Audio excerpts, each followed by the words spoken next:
ఓం మహాగణాధిపతయే నమ. ఓం గురుభ్యో నమ. ఓం శ్రీమాత్రే నమ. భోగి, సంక్రాంతి, కనుము మనకి ఈ మూడు పండగలకి అసలు ఏం చేసుకోవాలి?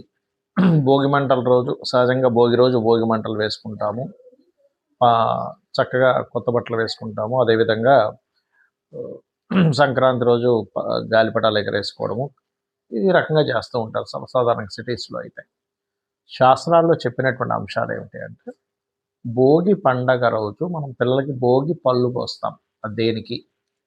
వాళ్ళల్లో ఎనర్జీ ఏదైతే పాజిటివ్ ఎనర్జీ ఉందో అది బాగా పెరుగుతుంది భోగి పళ్ళు వేస్తే కనుక. గుర్తుపెట్టుకోండి.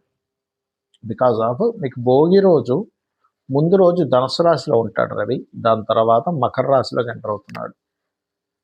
ఈ భోగి పళ్ళు పోయడం వల్ల చిన్నపిల్లలకి వచ్చేటువంటి అనారోగ్య సమస్యలు, ఎందుకంటే రేగి పండుకి రవికి సంబంధం ఉంటుంది. ఆదిత్య హృదయం చదువుతూ భోగి పళ్ళను పోస్తారు. దానివల్ల అనారోగ్య సమస్యలు, నెగటివ్ ఆరా రాకపోవడం, దిష్టి తగలకపోవడం జరుగుతూ ఉంటుంది. అదేవిధంగా భోగి రోజు ఖచ్చితంగా మనం తలకి ఒంటికి మొత్తం కూడా నువ్వుల నూనెని రాసుకొని స్నానం చేయాలి. అలాగే భోగి మంట ఖచ్చితంగా వేయాలి. ఇంట్లో ఉన్నటువంటి పాత కుర్చీలు, పాత టేబుళ్ళు భోగి మంటల్లో వేసేసాలి. అంతేగాని ఇంట్లో ఎక్కువ స్టాక్ పెట్టుకోకూడదు. దానివల్ల ఏమవుతుందంటే ఇంట్లో ఉండే నెగటివ్ ఎనర్జీ పక్కకు పోతుంది. ఇక సంక్రాంతి నాడు అంటే భోగి, సంక్రాంతి, కనుమ 3 రోజులు మాత్రం ఖచ్చితంగా దాన ధర్మాలు చేయాలని చెప్తుంది శాస్త్రం.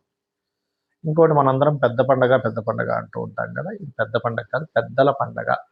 కాబట్టి సంక్రాంతి రోజు పెద్దలకి వస్త్రాలు పెట్టడము, అదేవిధంగా స్వయం పాకం ఇవ్వడం, ఇవన్నీ కూడా చేస్తుంటారు. ఎందుకంటే మకర సంక్రమణము అంటే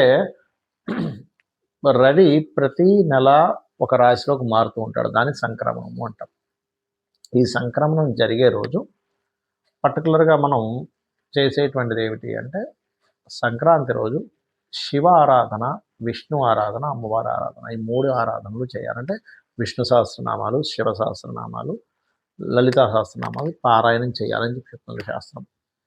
సంక్రమణం రోజు ప్రత్యేకంగా మనకి శాస్త్రాల్లో చెప్తుంది ఏమిటి అంటే, ఆ రోజు ఖచ్చితంగా ఇంట్లో ఏదైనా ఒక చక్కగా క్రతువు చేసుకోవాలి.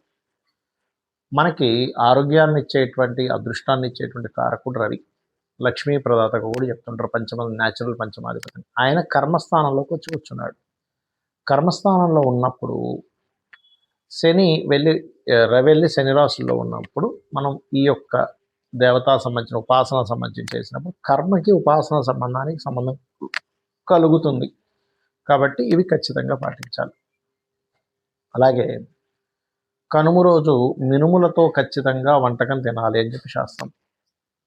మనకి చూడండి, ఈ రోగాలు ఎప్పుడు వస్తాయి ఎక్కువగా, ఏ డాక్టర్ అయినా అడిగితే ఖచ్చితంగా మీకు వర్షాకాలం కానీ చలికాలం కానీ వస్తాయండి అంటుంటారు. కాబట్టి చేయాలి. ఇంకొంతమంది కొన్ని ప్రాంతాల్లో కొన్ని వాళ్ళలో ముక్కనుమ రోజు నాన్ వెజిటేరియన్ కూడా తింటారు. అది కూడా ఒక రకంగా చెప్పాలంటే దాని వెనకాతలు కూడా వాళ్ళకి కొన్ని పౌష్టికమైనటువంటి ఆహారం అందుతుంది అనేటువంటి భావనతోనే వాళ్ళు ఆ రకంగా డెవలప్ అయినటువంటిది. అదేవిధంగా